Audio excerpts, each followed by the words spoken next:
Ayan,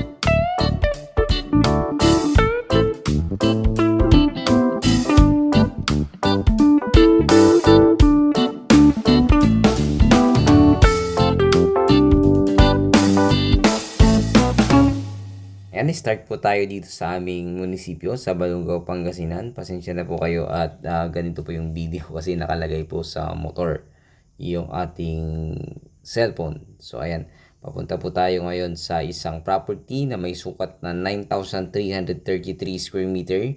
Napakalapit lamang po dito sa aming mismong town proper. At least 5 minutes drive po ito. At malapit na malapit din po sa mismong market. Ayan, iikot din tayo sa market. Malapit sa school, elementary school at national high school. At least 5 to 8 minutes lamang po mga sir, mga madam. Ito po aming public market. Pasok po tayo, saglit din ikot tayo. Pero ikot na tayo sa likod. Pero itong diretso na to, pwede pong dumiretso yan na daan din po papunta sa mismo property. Pero dito, ikot lang tayo dito para makita po nyo po itong public market ng aming bayan. So, ayan. So, ito po yung kanyang public market. Tara, puntahan po natin yung property.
Ayan, mapagpalang morning sa inyong lahat. Andito tayo sa bayan po natin, dito sa bayan ng Balungaw, Pangasinan. So, kitang-kita po yung bundok ng aming bayan. So, yan po yung mountain view sa lugar na ito.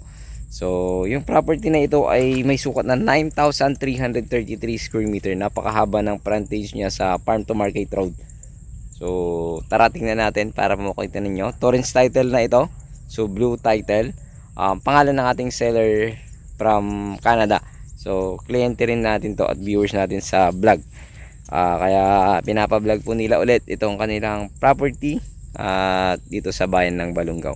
Napakalapit sa Cemented Road, siguro at least 50 meters from Barangay Cemented Road. So, ito yung property mula po doon sa saging hanggang dito sa part na ito. So, napakaluwang po ng frontage niya actually. Ito ay 9,933 square meter. So meron siyang dati ang daming saging nito pero ngayon konti na lang. So ang tanim po nila dito palay, mais. Sa after ng palay ito mais ang itatanim dito sa kuan na to. So itong road na ito palabas po diyan sa may kuan balang araw, hindi pa ngayon. Pero sabi ng mga farmer dugtong yan diyan sa may provincial road na yan. May provincial road yan. May provincial road dyan. At the same time, binisita na daw ng mga ng yung kwan ng NIA or National Irrigation kasi ididiretso nilang ganun yan. So, bayan po ito ng Balungaw, Pangasinan, 9,333 square meter. Presyo nito 1.7. Sagot po nila yung capital gain tax. So, wala namang estate tax kaya wala namang magiging problema. So, hanggang dyan sa may part na yan, tapos pa ganun siya. So, mamarkahan ko na lang sa drone. At the same time, i-google ko. So, napakaganda ngayon ng place na ito. So, kung binabaha dito, at least dumadaan lang naman yung tubig. Dadaan yung tubig. At the same time, didiretso na. Kasi, hindi naman siya gaanong nag-i-stay yung tubig dito. So, daanan ng tubig pag umuulan or may bagyo, ganun. So, hindi naman tulad ng dati na nag-i-stay kasi may rami ng maluwang na drainage dyan na ginawa sa part na yan. At the same time, kaya gagawin itong road na ito NIA irrigation para po mas gumanda. So from dyan, kabahayan na yan. So malapit din naman yung electric line. So titignan natin mamaya. At least na-video ko na papunta rito sa video natin. Pero tingnan natin mamaya kung gaano siya kalayo sa electric line. So mula dito yung start ng property. So napakaganda po nito kung sa naghahanap ng residential farmland kasi talaga yung lupa nito ay mais talaga yung kalimitang tinatanim lalo na pag summer ganon. So sa ngayon dahil maulan yun po ay kon muna kumbaga ano muna siya palay sabog.